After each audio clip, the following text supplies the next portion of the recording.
जय श्री राधे। आप सभी का मेरे YouTube चैनल पर बहुत बहुत स्वागत है। इससे पहले की कथा सुनने के लिए आपका बहुत बहुत धन्यवाद। आज हम सुनेंगे ज्येष्ठ मास के महात्म्य 8वें अध्याय का।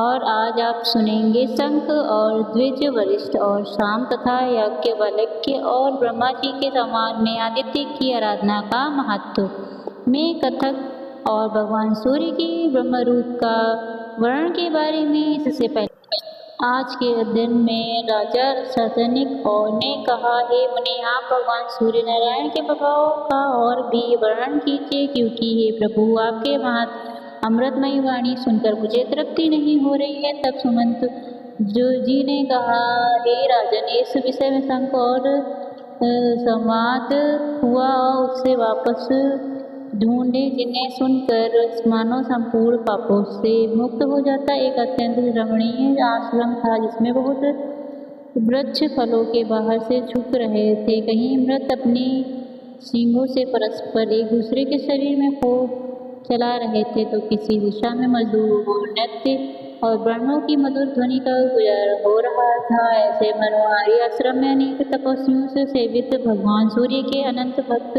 शंख नाम के एक मुनि रहते थे। एक बार बहुत से कुमारों ने मुनि के समीप जाकर विनय पूर्वक निवेदन किया कि महाराज, वेदों के विषय में हमें संदेह है, कृपया आप उसका निवारण कीजिए। उन विदेयों की इस प्रार्थना को सुनकर प्रसन्न हुए शंख मुनि उन सभी को वेद्या अध्ययन कराने लगे। एक दिन वे सभी कुमार वेद का अध्ययन कर रहे थे कि उसी समय एक परम तपस्वी विच नाम विक्स मुनि वहाँ पहुँचे। अमित तेजस्वी उन असंख्य मुनि ने उनकी विधिवत अर्चना की और उनके आसन पर विराजमान कराया। उन कुमारों ने भी उनकी वंदना की, जिससे द्विज बहुत प्रसन्न हुए। तब शंख मुनि ने राजकुमारों से इस प्रकार कहने लगे कि सिर्फ पुरुषों के आगमन से अन्याय होता है, अतः तुम सब इस समय अपना अध्ययन समाप्त करो। यह सुनते ही कुमारों ने अपने अपने ग्रंथ बंद कर दिए।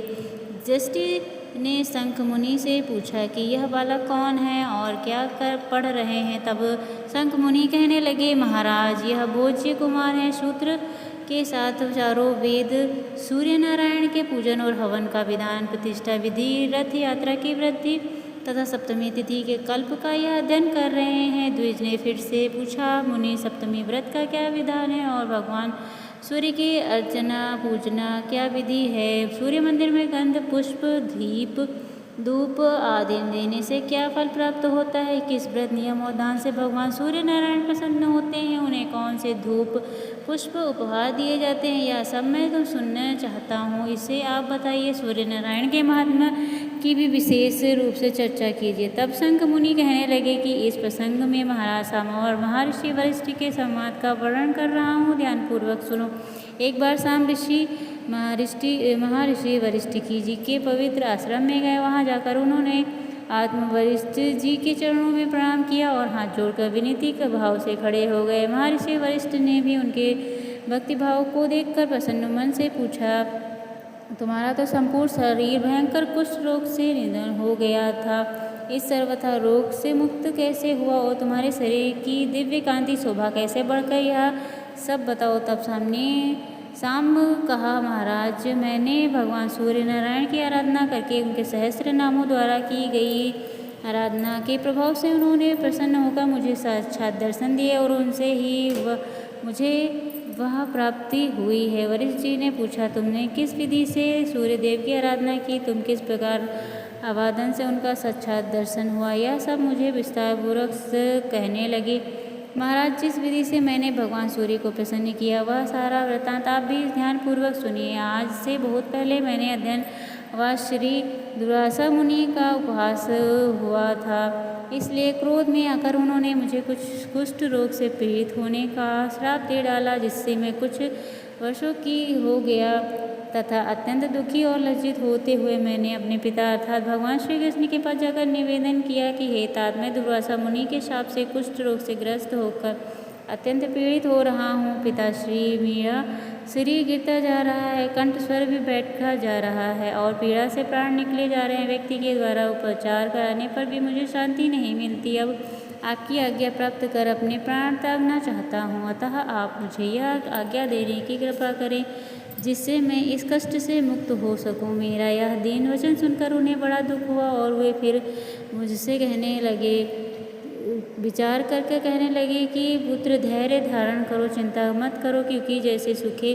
पिंड में को आग लगाकर जलाकर भस्म कर देती है, वैसे ही चिंता करने से ही रोग और अधिक कष्ट देता है। भक्ति पूर्वक तुम देव आराधना करो, उससे सभी रोग मिट जाएंगे। पिता के ऐसे वचन सुनकर मैंने पूछा कि तात ऐसा कौन सा देवता है जिसकी आराधना करने से इस भयंकर रोग से मुक्ति मिल सके। तब भगवान श्री कृष्ण कहने लगे कि पुत्र, एक समय की बात है, योगी ऋषि याज्ञवल्क्य मुनि ने ब्रह्मलोक में जाकर पद्म योनि से श्री ब्रह्मा जी को प्रणाम किया और उनसे पूछा कि महाराज, मुख सुख प्राप्त करने वाले इच्छुक प्राणी को किस देवता की आराधना करनी चाहिए? अक्षय स्वर्ग की प्राप्ति किस देवता की उपासना करने से हो जाती है? चराचर विश्व किस से उत्पन्न हुआ और सब क्यों जाता है? इन सब का कृपया आप वर्णन करें। तब श्री ब्रह्मा जी बोले, महर्षि, आपने तो बहुत अच्छा प्रश्न पूछा है, जिसे सुनकर मैं भी अत्यंत प्रसन्न हूँ। मैं आपको प्रश्नों का उत्तर दे रहा हूँ, इसे ध्यानपूर्वक सुनो। जो देव श्रेष्ठ अपने उद्देश्य के साथ ही समस्त जगत का अंधकार नष्ट कर तीनों लोगों को परिभाषित कर देते हैं, वह अजर अमर भव्य शाश्वत अक्षय अशुभ शुभ के जाने वाले कर्म साक्षी सर्व देवता जगत के स्वामी, उनका मंडल का विषय नहीं होता। वह पितरों के देवता के भी देवता, जगत के आधार, सृष्टि स्थिति तथा संहार करता, योगी पुरुष होकर जिनमें लीन हो जाते हैं, जिनकी सहित रश्मियों में मुनि सिद्धनाग और देवता निवास करते हैं। जनक, व्यास, शुकदेव, बालघड़ा, दृष्टिकोण, पंच शिक्षा आदि योगगण सब प्रभा मंडल में प्रविष्ट होते हैं। ऐसे वृक्ष देवता सूर्य नारायण ही ब्रह्मा विष्णु तथा शिव आदि का नाम तो मात्र सुनने से ही आता है, पर सभी को भी दृष्टिगोचर नहीं होते, अर्थात दिखाई नहीं देते, किंतु तिमिरनाशक अर्थात अंधकार का नाश करने वाले सूर्य नारायण सभी को प्रत्यक्ष रूप से दिखाई देते हैं, इसलिए वे सभी देवताओं में श्रेष्ठ हैं। अतः याज्ञवल्क्य, आपको भी सूर्य नारायण के अलावा अन्य किसी देवता की उपासना नहीं करनी चाहिए। इन प्रत्यक्ष देवता की आराधना करने से सभी फल प्राप्त हो सकते हैं। याज्ञवल्क्य मुनि ने कहा, महाराज, आपने मुझे बहुत ही उत्तम उपदेश दिया, जो बिल्कुल सत्य है। मैंने तो पहले भी बहुत बार सूर्य नारायण के महात्मा को सुना है, जिसने दक्षिण अंग से विष्णु, वामन से स्वयं आप और ललाट के रूप में हुए, उनकी तुलना और कौन देवता कर सकता है? उनके गुणों का वर्णन भला ही सब किया जा सकता है। अब मैं उनकी उस आराधना विधि को भी सुनना चाहता हूँ, जिसके द्वारा संसार सागर को पार करता हूँ कि कौन है। व्रत, उपवास, होम, जप, तप आदि, जिन्हें करने से पूर्ण नारायण प्रसन्न होकर समस्त कष्टों को दूर कर देते हैं, यह सब आप बताने की कृपा करें, क्योंकि प्राणियों द्वारा धर्म, अर्थ, काम, मोक्ष प्राप्ति के लिए जो प्रयास किए जाते हैं, उनसे वही प्रयास सफल हो। भगवान सूर्य का आश्रय ग्रहण कर अनुपस्थित हो, अन्यथा विश्वविख्यात इस अपार घोर संसार सागर में निमग्न ग्रह प्राणियों द्वारा एक बार भी किया गया सूर्य नमस्कार मुक्ति को प्राप्त कर देता है। भक्ति भाव से परिपूर्ण याज्ञवल्क्य के इन वचनों को सुनकर श्री ब्रह्मा जी प्रसन्न हो उठे और कहने लगे कि याज्ञवल्क्य, आपने सूर्य नारायण की कथा आराधना का जो उपाय पूछा है, उसका मैं वर्णन कर रहा हूँ। एक या दो अक्षर अभ्यास सुनिए। अब ब्रह्मा जी बोले, आदि और अंत से रहित सर्वव्याप्त परम ब्रह्मा अपनी लीला से प्रकृति रूप धारण करके संसार को उत्पन्न करने वाले अक्षर, सृष्टि रचना के समय ब्रह्मा, पालन के समय विष्णु और संचार काल में रुद्र का रूप धारण करने वाले सर्वदेवमयी पूज्य भगवान सूर्य नारायण ही हैं। अब मैं वैद्य अवैद्य स्वरूप भगवान सूर्य को प्रणाम करके उनकी आराधना का वर्णन करूँगा। वह अत्यंत गुप्त है, जिसके प्रसन्न होकर भगवान भास्कर मुझसे कहा। श्री ब्रह्मा जी फिर से कहने लगे कि याज्ञवल्क्य, एक बार मैंने भगवान सूर्य नारायण की स्तुति की थी। स्तुति से प्रसन्न होकर श्री सूर्य नारायण भी प्रत्यक्ष प्रकट हुए। तब मैंने उनसे पूछा कि महाराज, वेद, वेदांगों में और पुराणों में आपका ही प्रतिपादन हुआ है। आप शाश्वत, अज तथा परम ब्रह्म रूप, यह जगत आप में ही है। गृहस्थ आश्रम जिनका मूल है, वे चारों वेद आश्रमों में वालों, रात दिन आपकी अनेक मूर्तियों का पूजन करते हैं। आप ही सबके माता पिता पूछे हैं। आप किस देवता का ध्यान और के पूजन करते हैं, मैं इसे नहीं समझ पा रहा हूँ। इसे मैं सुनना चाहता हूँ और मेरे मन में इसके प्रति बड़ा कौतूहल है।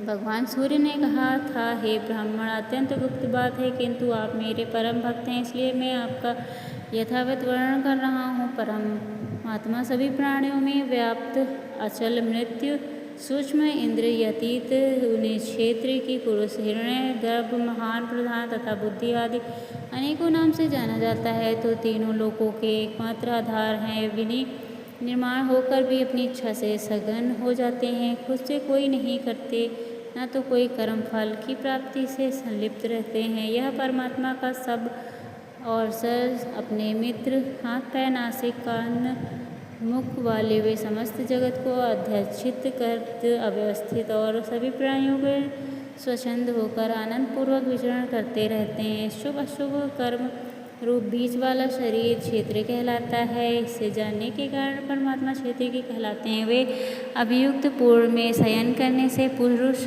बहुत रूप धारण करने से विश्व रूप और धारण पोषण करने के कारण महापुरुष कहे जाते हैं। यही अनेक रूप धारण करते हैं। जिस प्रकार एक ही वायु शरीर में प्राण, आपान आदि अनेक रूप धारण किए हैं, जैसे एक ही अग्नि अनेक स्थान वेड़ों के कारण अनेक नामों से अभिहित है, ठीक उसी प्रकार परमात्मा भी अनेक भुजों के कारण बहुत सारे रूप धारण करते हैं। जिस प्रकार एक दीप से हजारों दीप प्रज्वलित हो जाते हैं, उसी प्रकार एक परमात्मा से संपूर्ण जगत उत्पन्न होता है। यह सब अपनी इच्छा से संसार का संहार करता है। तब फिर एक था कि यह रह जाता है। परमात्मा को छोड़कर जगत में कोई सत्वर जगत पदार्थ नते नहीं है, क्योंकि वे अक्षत, अप्रेम्य और सर्वर की हो जाते हैं। उनसे बढ़कर कोई अन्य नहीं है। वही पिता है, वही प्रजापति।